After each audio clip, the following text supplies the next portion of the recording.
दोस्तों, स्वागत है आपका एक बार फिर से आपके अपने YouTube channel rise with Ravi पे। और अब मैं आपके साथ जुड़ गया हूं नए सेशन में, जिसमें हम लोग सॉल्व करेंगे कुछ इंपॉर्टेंट अर्थमेटिक के क्वेश्चंस जो आने वाले एसबीआई क्लर्क, प्रीलिम एग्जामिनेशन और अदर कॉम्पिटिटिव एग्जाम्स में जरूर आ सकते हैं। सो आइए स्टार्ट करते हैं। पहला क्वेश्चन हम लोग देखेंगे, रेशियो और परसेंटेज का है बेसिकली। रीड करते हैं, देखिए क्या दिया हुआ है। Ram spends 25% of his monthly salary on food. Ram अपने मंथली सैलरी का जो है 25% फूड यानी खाने पे खर्चा करता है। And 20% of remaining on rent. और रिमेनिंग का 20% वो किस पे खर्चा करता है? रेंट यानी किराए पे। एंड 4800 ऑन ग्रोसरीज, और 4800 जो है ग्रोसरीज पे खर्चा करता है। एंड ही सेव्ड 24,000, और कितना बचाता है? 24,000। If monthly salary of Ravi is 25% more than that of Ram, then find the Ravi's annual salary. तो रवि की हमें एनुअल सैलरी बतानी है, ठीक है। तो देखते हैं कैसे सॉल्व करेंगे इसको, ठीक है। क्योंकि परसेंटेज में वैल्यूज दे रखी हैं, तो मैं इसको राम की सैलरी को मैं 100x मान लेता हूं, ठीक है, जिससे हमें जो है परसेंटेज निकालना आसान हो जाएगा। सो अब वो फूड पे कितना खर्चा करेगा? इसका 25% हम जानते हैं 25x हो जाएगा। 100 का 25% क्या होगा? 25x। सो ये राम ने खर्चा कर दिया किस पे? फूड पे, ठीक है। सो अब अगर 100x से उसने 25x स्पेंड कर दिया तो कितना बचेगा? Remaining 75x।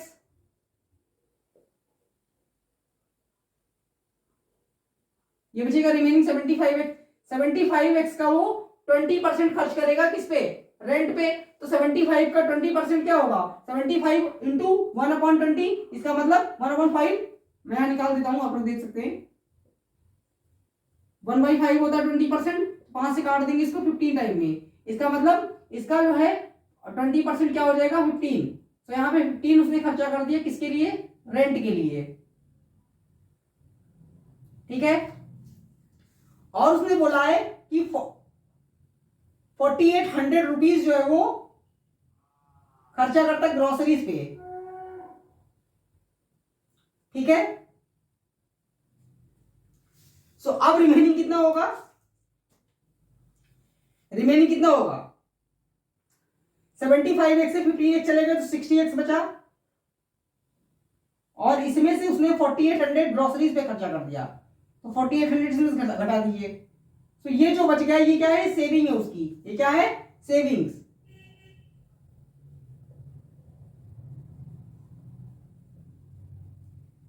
ठीक है।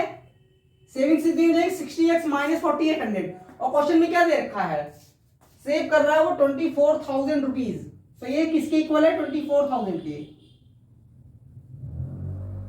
ठीक है।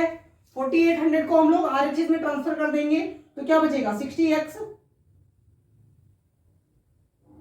Is equal to 24,000 plus 4800। और जब आप इसको ऐड करेंगे तो क्या आ जाएगा? 60x इज इक्वल टू 28800, 28,800, ठीक है। सो यहां से हमारा x का वैल्यू आ जाएगा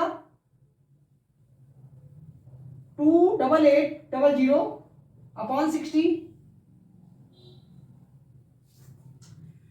सो राम की सैलरी से जो रवि की सैलरी, अब देखिए राम की सैलरी तो 100% हमने मान रखी है, 100x मान रखी है, लेकिन रवि की उससे 25% ज्यादा है। यानी हम ये कह सकते हैं, मैं यहां से आगे लिख रहा हूं यहाँ पे, ठीक है। 100x का मान यहां से आ जाएगा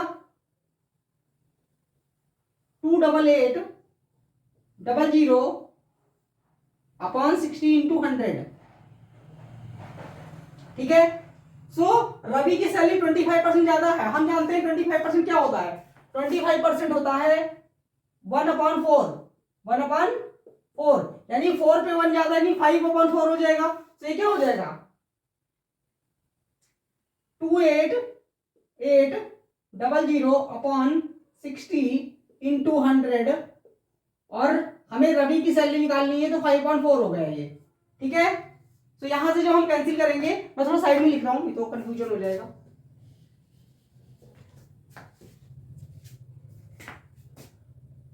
काट के इसको कैंसिल कर देते हैं, 0 0 कैंसिल हो गया, 6 से कैंसिल कर दीजिए तो आ जाएगा 6 4 जा 24 और 4 बचेगा, 6 8 जा 48। तो कितना आ जाएगा 4800 इंटू 100, 48 और 100 से मल्टीप्लाई करो इतना आ जाएगा। ये क्या है, ये है राम की सैलरी और रवि की सैलरी इससे 1/4 ज्यादा है, 5.4 हो जाएगा। ठीक है, और ये कौन सी सैलरी हुई, ये हुई मंथली सैलरी, लेकिन हमसे क्वेश्चन में पूछा है एनुअल सैलरी कितनी होगी, तो हम इसको 12 से और मल्टीप्लाई करेंगे।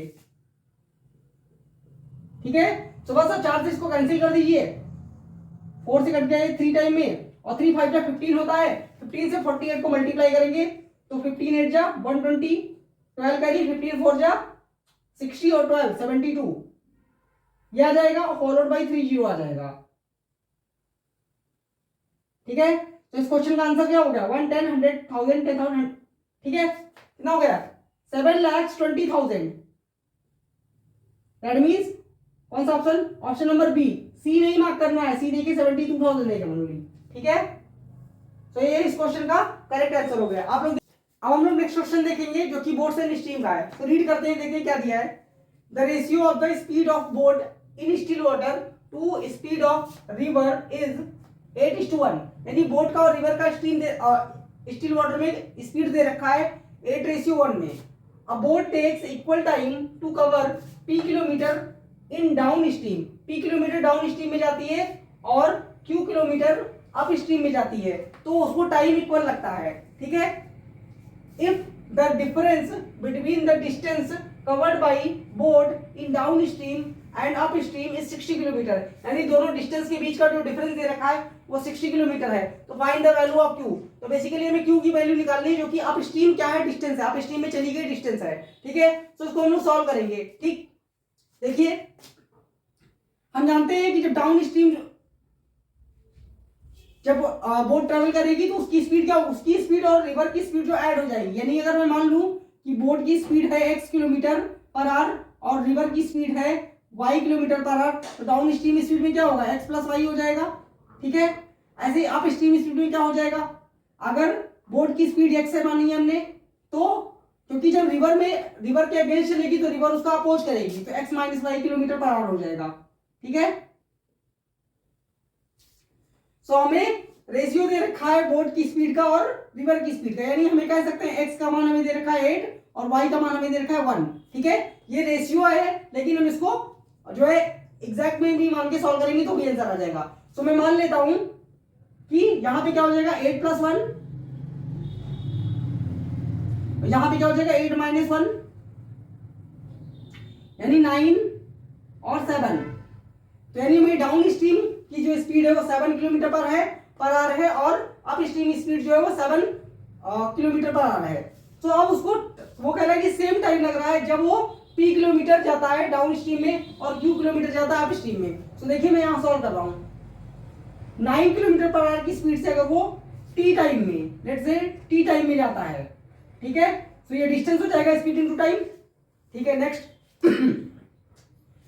अब स्ट्रीम स्पीड उसकी 7 है, तो 7 की स्पीड से वो t किलोमीटर में t टाइम में ही जाएगा, तो वो इतना डिस्टेंस ट्रेवल करेगा। ठीक है, ये p है और ये q है। अब उसने कहा था डिस्टेंस के बीच का डिफरेंस दे रखा है, डिस्टेंस के बीच का डिफरेंस, यानी मैं ये कह सकता हूं कि 90 माइनस 70 का डिफरेंस दे रखा है, जो कि कितना है 60 किलोमीटर पर आवर, 60 किलोमीटर। ठीक है, तो यहां से हम देखते हैं 2t का मान आ जाएगा 2t is equal to 60, so 2 is equal to 30, t is equal to 30। ठीक है, t का मान हमारा 30 आ गया। सो हमसे पूछा था कि q की वैल्यू क्या है, तो q की वैल्यू हम यहां से देख सकते हैं 70 है, तो यहां से t is equal to 30, 70 is equal to क्या आ जाएगा 30 इंटू 7, 210 किलोमीटर, ये हमारा आंसर है ऑप्शन नंबर डी। ठीक है, क्लियर है, देख लीजिए आप लोग, समझ में आया।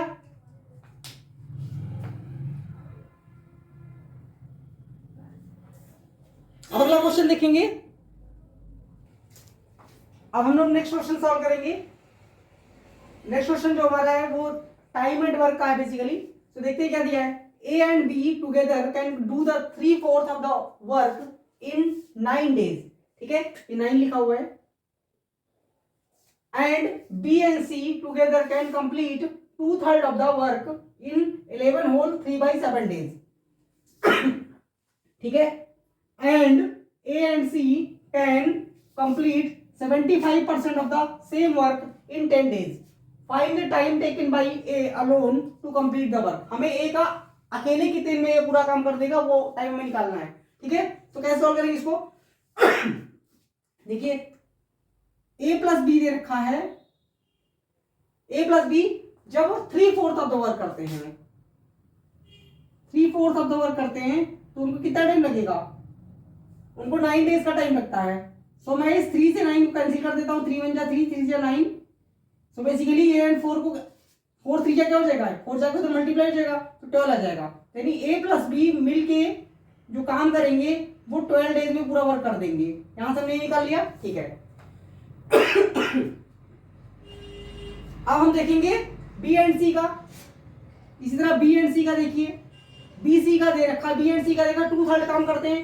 2/3 वर्क को कितने दिन में कर देते हैं, 11 होल 3/7। इसका मतलब 11 इंटू 7 77 और 3 80/7 डेज। 80/7 डेज में ये लोग काम कर देते हैं। तो यहां से मैं इसको कैंसिल करूंगा तो 40 आ जाएगा और ये 3 से जाके मल्टीप्लाई होगा तो 40 इंटू 3 120, 120/7। यानी मैं कह सकता हूं कि बी प्लस सी मिलके टोटल काम कितने दिन में करते हैं, 120/7 डेज में।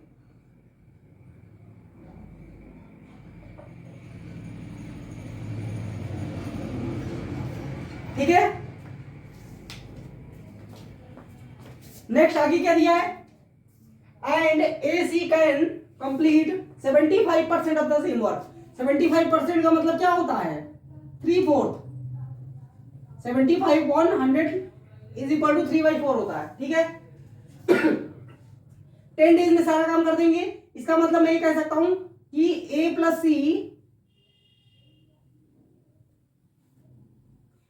सी इज इक्वल टू, ये 3/4 काम कर रहे हैं कितने दिन में, 10 डेज में। तो यहां से क्या आ जाएगा 40/3।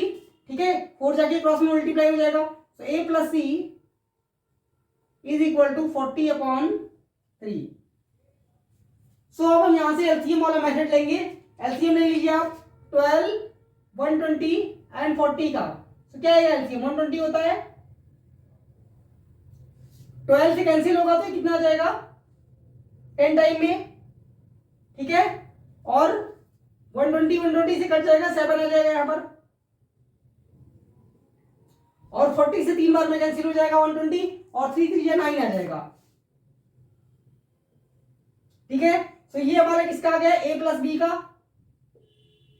ये हमारा बी प्लस सी का और ये हमारा सी प्लस ए का। ठीक है, तो टोटल कैपेसिटी यानी हमारी क्या है, ये इफिशियंसीज है ए बी सी की। ठीक है, और ये कितना हो जाएगा 9 7 16 और 10 26। यहां पे अगर आप देखिए तो 2 टाइम ए आया है प्लस बी प्लस सी, 2 टाइम ए है, 2 टाइम बी है और 2 टाइम सी है। ठीक है, तो 2 इंटू ए प्लस बी प्लस सी, 2 से मैं 26 को कैंसिल कर सकता हूं। इससे मैंने कैंसिल कर दिया, 13 टाइम में कट जाएगा ये। तो हमें क्या चाहिए, हमें ए का पूछा है। तो हम अगर ये 13 का मान जो है बी एंड सी की इफिशियंसी से सब्ट्रैक्ट कर दे तो हमें ए का मान मिल जाएगा। ठीक है, तो यहां मैं लिख रहा हूं 13 माइनस बी एंड सी। देखिए बी एंड सी कितना, बी एंड सी की टोटल इफिशियंसी 6 7 है। तो यहां से सब्ट्रैक्ट करेंगे तो आ जाएगा 6। इसका मतलब ए की इंडिविजुअल इफिशियंसी क्या होगी 6। तो टोटल वर्क को कितना है 120। तो टाइम टेकन बाय ए कितना हो जाएगा, ए का टाइम कितना हो जाएगा 120/6, दैट मीन्स 20 डेज। ठीक है, दिख रहा है आप लोग को, hope so. So option number B is the correct answer of this question. ठीक है, सो कैसा लगा सेशन आप लोग कमेंट करके बताएं। अच्छा लगा तो लाइक करें, शेयर करें और चैनल को सब्सक्राइब कर लें। अब हम मिलेंगे अगले सेशन में, जिसमें हम लोग कुछ डीआई करेंगे। Thank you so much.